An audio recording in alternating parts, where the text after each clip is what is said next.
So, a couple days ago, I added Earl Campbell to the 2024 Tennessee Titans. It didn't go well, okay? They weren't automatically a Super Bowl team adding one of the best running backs from Houston Oilers history to the Tennessee Titans. So today, we're replacing Will Levis and Rudolph the Red-Nosed Reindeer to add Warren Moon to the 2024 Tennessee Titans. And hopefully,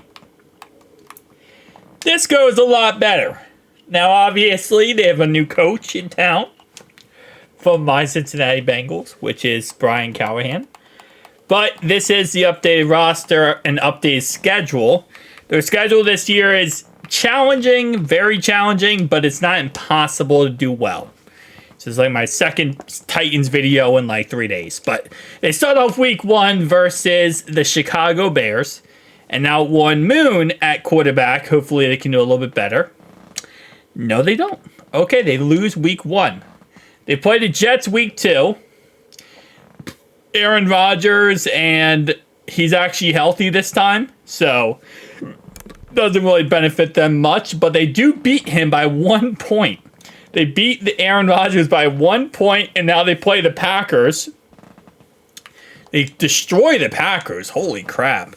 They are one of these teams that have an early bye week. So, it definitely, it's going to be interesting because if they start the season really bad, they get that bye week to kind of rest up. But they do start off 3-1. And it looks like so far, Warren Moon is actually doing a pretty good job of, 4 touchdowns, 3 interceptions is actually really bad. But for right now, the 4th ranked offense, okay, he's getting the job done. 3-1 is a pretty good record. And I also feel like that first part of their season is really the tough part of their season. So now they play the Colts, which is a winnable game. It is in Tennessee. They go ahead and win that game. Then they play the Buffalo Bills. Again, another winnable game here. Buffalo's going to be tough, but it's still manageable. That's what I'll say. It's manageable, especially with Warren Moon. They win that game. This is when they get the tiny tough case here. Lions are a really great team. And they lose that game, which is kind of expected. They play the 3-5 Patriots. Should be a win here.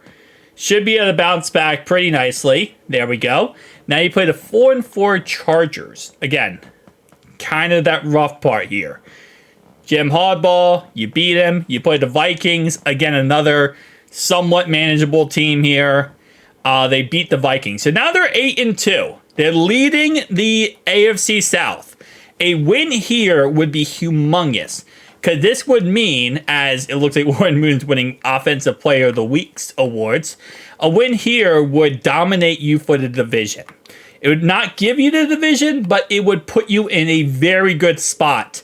Because now, you put the Texans at 6 losses. And you currently have 2. So, this is like the turning point right now, I'd say, of the season for them. Let's see if they can beat the Texans. So, Texans is a win. Okay. Now you play the Commanders in week 13, week 12, and you lose to the Commanders. Come on, man. All right, Jacksonville, this is a huge game too, divisional. You lose at home to the Jags, so now you just put every other team now back in the radar, potentially winning the division. Especially Jacksonville, which you play again in a couple weeks, and you just lost to. They beat the Colts, which is humongous. The Jags also lost last week, which actually helped them out a lot. And now they lose the Jags again. So they lose the Jags again, which means they lost head-to-head twice. So if they lose this game, they lose the division. If the Jags win. Jags win, and they lose. And they beat the Texans. The Jags also lost, so it really doesn't matter in the end there. But they do finish with the number 2 seed. So adding Warren Moon helped them out a lot more than adding Earl Campbell, apparently. Earl Campbell is great, but doesn't help you out if you don't have a quarterback situation figured out. So let's go ahead and take a look after we go through all this. Let's go ahead and take a look at stats and how well they did, and then we'll see how the playoffs go. So, stat-wise, Warren Moon, 24 touchdowns, 17 interceptions. So, not a fantastic season. And for what the record is, I'm surprised with that many interceptions. They were as successful as they are. They usually have a very good defense, though, and that definitely helps them out a lot. 10th ranked offense, and defensively, they were 11th. Yeah, so the defense is going to help them out a lot. I guess, actually, let me check MVP. There's no way he's MVP. Okay, I was about to say. There's no way he's even on the list. 17 interceptions is wild. That is like the Brett Favre gunslinger perk on steroids. So, they play the Steelers in the wild card.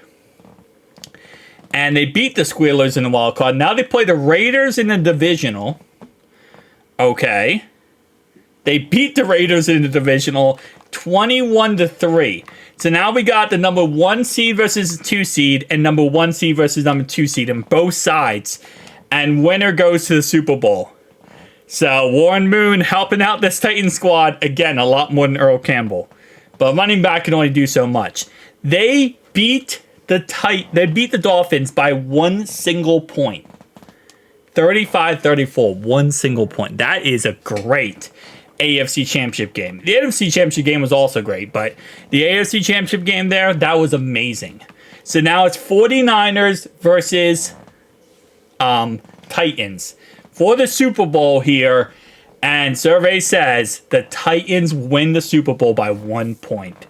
Warren Moon led the team to a Super Bowl, got the Super Bowl MVP, and wow. Okay, so again, Earl Campbell couldn't do much. He's only a running back, though. He can only do as much as a running back really can do. A running back can help a squad. Obviously, Derrick Henry helped out, the Tennessee Titans for a very long time, but he can only do so much at the end of the day. When you get yourself an elite quarterback who's very successful, very good, and can do a lot of special things, I guess that works out in the end. Guys, tell me down below your thoughts and opinions. I'll see you guys next one. Peace out.